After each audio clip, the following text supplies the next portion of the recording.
Olá, está no ar o Papo Cabeça. E hoje aqui no estúdio com a gente, Danila Orbea Maggi, professora de Educação Infantil e Fundamental da Prefeitura de São Paulo. A psicóloga Lises Jacinto, especializada em relacionamentos. E o jornalista Gustavo Baena, também apresentador de TV. Danila, como que é essa coisa da mídia para a educação? Como que é essa relação de vocês? Bom, primeiro, boa noite, né? A influência da mídia na educação é inevitável, né? A influência da mídia no desenvolvimento, no crescimento de crianças e na vida do jovem é inevitável. O que a gente tem que pensar é o que fazer com a influência dessa mídia nessa criança, nessa vida aí que está crescendo, né? Você acha que essa influência ela é positiva? Está sendo positiva? Eu acho que, ultimamente, eu acredito que ela tem sido negativa. Em função do conteúdo, talvez, da mídia? Também, em função do conteúdo, em função da forma como vai estar sendo passada, da forma como está entrando na vida, né, dos jovens, eu acho que ela tem sido mais negativa do que positiva. Gustavo, vamos ver agora o outro lado da moeda, né? Como você como apresentador, como jornalista, como que a mídia influencia o comportamento do jovem e atrapalha ou não essa coisa da educação? Caco, boa noite, é um prazer estar aqui no teu programa. Eu acredito que hoje em dia a mídia, ela mesma busca uma fórmula para se comunicar com esse público, para falar com esse jovem.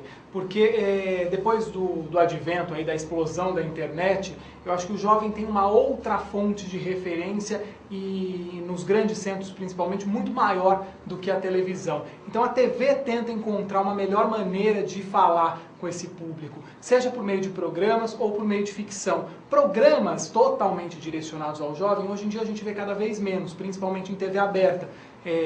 Não buscam esse lance da segmentação que muitos publicitários já disseram ser uma furada. Então, existem programas, claro, quem pode dizer que um programa feminino não vai ter assuntos, não vai ter temas que possam interessar o jovem. Todos os programas têm, o noticiário tem.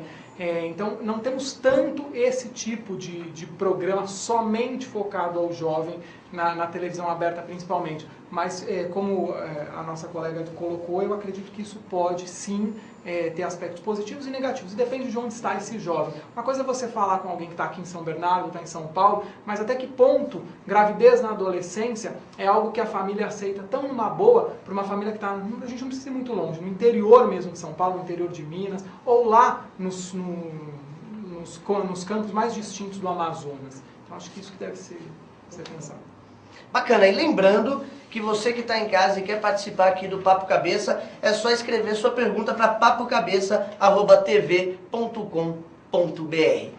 Lises, como que fica isso daí? Como que você é psicóloga, né? Como que você encara hoje essa influência da mídia na cabeça do jovem? Ele mexe muito com o comportamento dele, até que ponto isso é negativo ou positivo? Vou falar boa noite, né? Obrigada pelo convite.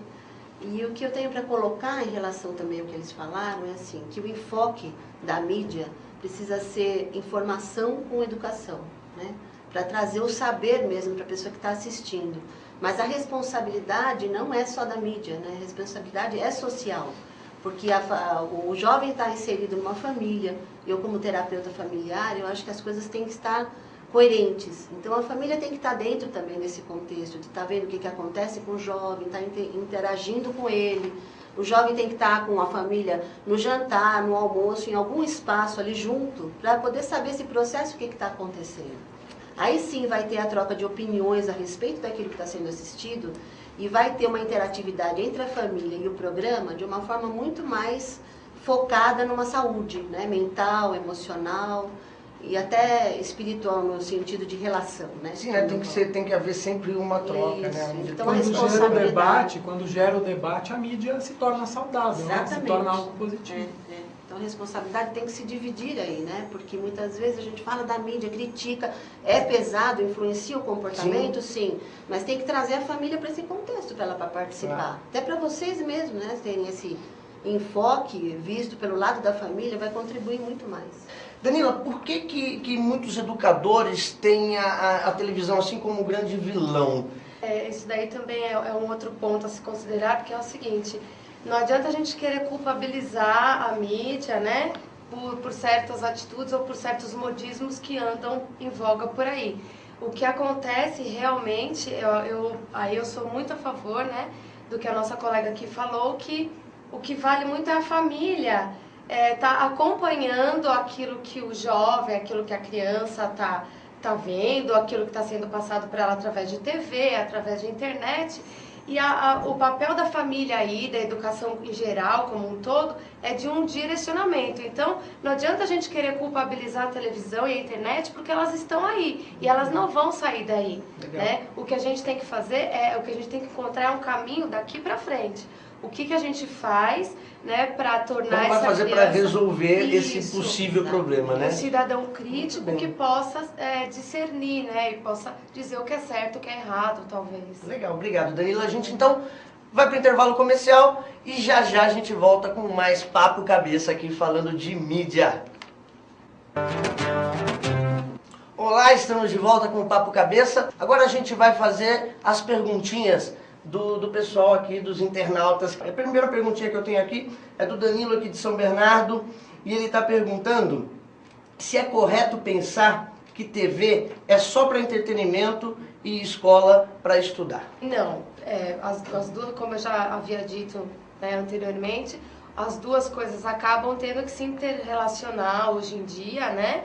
E a televisão, ela pode servir sim, a internet, elas podem servir sim como um meio de educar, como um complemento da escola. Tanto que dentro da escola, nós usamos sim televisão, usamos alguns programas, alguns vídeos, Então é impossível separar esses dois. Eu acho que hoje é impossível separar esses dois campos. A qualidade da programação da TV é algo que sempre gera discussão e sempre, desde sempre, a TV ela bebe da fonte aí da vida real e para criar personagens ou para criar programas, mas a gente não pode deixar de pensar também no outro lado. A TV ela dita moda, ela dita comportamentos e eu acredito que isso gera uma discussão até mais ampla e do ponto de vista psicológico também pode ser interessante, que é a quem cabe educar. Educar é papel da escola, educar é papel da televisão ou educar é papel da família? Aliás, essa é uma questão eu acredito que muito mais do que a escola, a família tem um papel fundamental. Tem que começar na família. Começa né? na família.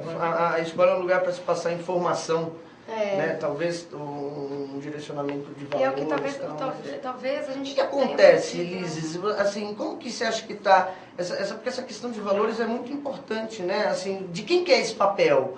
É da escola, é da família, é da mídia, é um trabalho conjunto, onde tem que começar, para onde que vai? Eu acho assim, que a mídia ela traz um peso muito grande na influência do comportamento, porque o jovem vai tentar copiar aquilo que a mídia está colocando, porque ele quer seguir um padrão, né, para ficar parecido com todo mundo. Cada vez mais e é exatamente isso que a gente precisa colocar na família, que é trazer o enfoque para o diferente. Quer dizer, você pode assistir, mas você não precisa copiar exatamente aquilo. Você tem a tua diferença para colocar lá na questão, que é a tua individualidade, que é muito importante. Olhar com criticidade. Exatamente. Então, assim, o peso da aprovação que a sociedade cria é muito forte, né? Essa pressão é muito forte diante da pessoa, que muito profundamente, assim, você estudando, você vai ver casos de depressão, síndrome do pânico, que vão ao longo do caminho dessa cópia toda, desse assistir, que podem ser produzidas e precisam ser olhadas de uma forma mais preventiva. Então, por isso que tem que haver essa interatividade entre os campos. E por conta desse domínio até da comunicação, da televisão, da internet principalmente, hoje você perde alguns valores até regionais. Parece que está tudo meio padronizado. Você viaja e um jovem de uma cidadezinha pequena do interior, às vezes até, eu falava, nem sempre eles têm as mesmas atitudes, a família passou a mesma criação, mas os comportamentos são muito parecidos. Todos querem vestir igual, falar igual. Em função dessa influência. Enfim, tem que haver esse casamento, eu acredito, que, né, de todas as formas. Compartilhar. E pra gente chegar num resultado bacana, né? Isso, sem dúvida, é assunto pra gente ficar discutindo bastante tempo, mas infelizmente nosso tempo acabou. A gente agradece imensamente a presença de vocês aqui, Gustavo, Lises, Danila.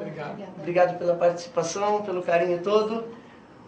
O Papo Cabeça fica por aqui e a semana que vem a gente volta com mais bate-papo para vocês aqui. Obrigado, valeu, tchau, tchau.